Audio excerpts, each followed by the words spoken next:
ہم نے اہل شہر کو ان کے حال پہ مطلع کیا، نہیں ان کو نکال کے پھر پتا چلا کہ یہ کون ہے، تاکہ لوگ جان لیں کہ اللہ کا وعدہ سچا ہے، یعنی مرنے کے بعد جی اٹھنے کا، جیسے کئی سو سال بعد اٹھے ہیں تو ایسے ہی لوگ قبروں سے بھی اٹھ کھڑے ہوں گے، اور یہ کہ قیامت کی گھڑی بلا شبہ آ کر رہے گی۔ کہا یہ جاتا ہے کہ وہاں پر قیامت اور آخرت کے سلسلے میں لوگوں میں بڑی زور شور سے بحث چھڑی ہوئی تھی کہ قیامت ہے بھی یا نہیں اور دوبارہ اٹھنا بھی ہوگا یا نہیں، تو اللہ تعالیٰ نے ان لوگوں کو اس وقت پہ اٹھایا جب ان کے ذریعے لوگوں کو ایک اور چیز کی ہدایت مل گئی، اور جب اصل سوچنے کی بات یہ تھی اور اس واقعے سے سبق لینے کی ضرورت تھی تو انہوں نے کیا کیا، اس وقت وہ آپس میں اس بات پر جھگڑ رہے تھے کہ ان کے ساتھ کیا کیا جائے۔ یعنی عموماً ہوتا یہی ہے کہ کسی بھی واقعے یا کہانی سے جو سبق لینا مقصود ہوتا ہے، جو عبرت اور نصیحت لینی چاہیے، وہ لینے کی بجائے عموماً لوگ کیا کرتے ہیں، ارریلیونٹ ایشوز پہ بات شروع کر دیتے ہیں۔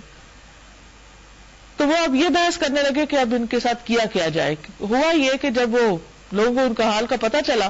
تو وہ واپس اپنی غار میں پہنچے اور اس کے بعد دوبارہ سو گئے، نہیں ان پر موت آ گئی۔ کچھ لوگوں نے کہا ان پر ایک دیوار چن دو، ان کا رب ہی ان کے معاملے کو بہتر جانتا ہے، یعنی اس کو اللہ کے سپرد کر دو، مزید کچھ کہنے کی ضرورت نہیں۔ مگر جو لوگ ان کے معاملات پر غالب تھے انہوں نے کہا ہم تو ان پر ایک عبادت گاہ بنائیں گے، یعنی اس دور میں بھی قبروں پر عبادت گاہیں بنانے کا خیال موجود تھا، حالانکہ نبی صلی اللہ علیہ وسلم نے اس سے منع فرمایا، جیسے کہ ایک حدیث میں آتا ہے۔ حضرت عائشہ سے روایت ہے کہ ام حبیبہ اور ام سلمہ رضی اللہ عنہما نے رسول اللہ صلی اللہ علیہ وسلم سے ایک گرجا کا ذکر کیا جس کو انہوں نے حبشہ میں دیکھا تھا اور اس میں تصویریں لگی ہوئی تھی۔ رسول اللہ صلی اللہ علیہ وسلم نے فرمایا ان لوگوں کا یہی حال تھا کہ جب کوئی ان میں سے مر جاتا تو وہ لوگ اس کی قبر پر مسجدیں بناتے اور وہیں تصویر بناتے، یہی لوگ قیامت کے دن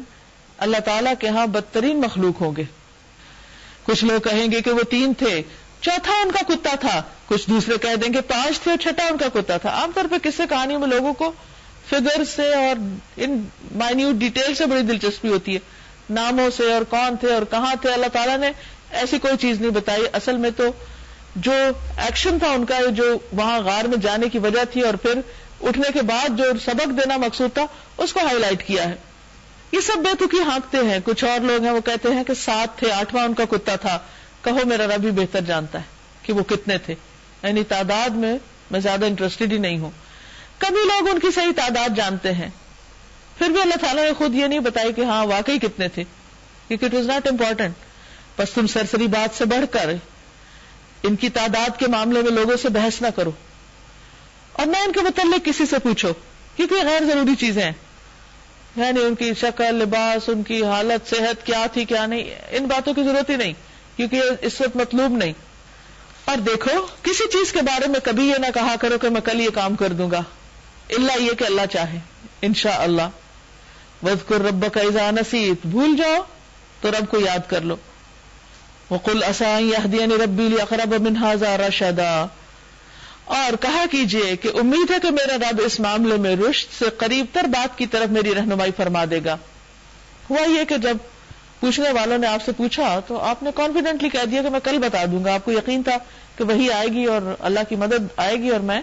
لوگوں کو جواب دے دوں گا، لیکن ہوا یہ کہ کئی روز تک وہی نہ آئی تو آپ بہت پریشان ہوئے۔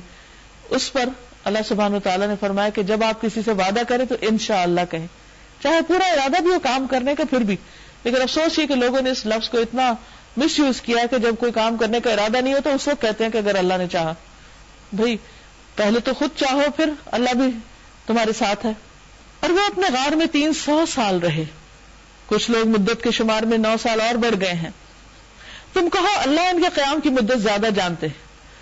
آسمان اور زمین کے سب چھپے ہوئے احوال اسی کو معلوم ہے، کیا خوب ہے وہ دیکھنے والا اور سننے والا، زمین و آسمان کی مخلوقات کا کوئی خبرگیر اس کے سوا نہیں، اور وہ اپنے حکم میں کسی کو شریک نہیں کرتا۔ اور اے نبی صلی اللہ علیہ وسلم،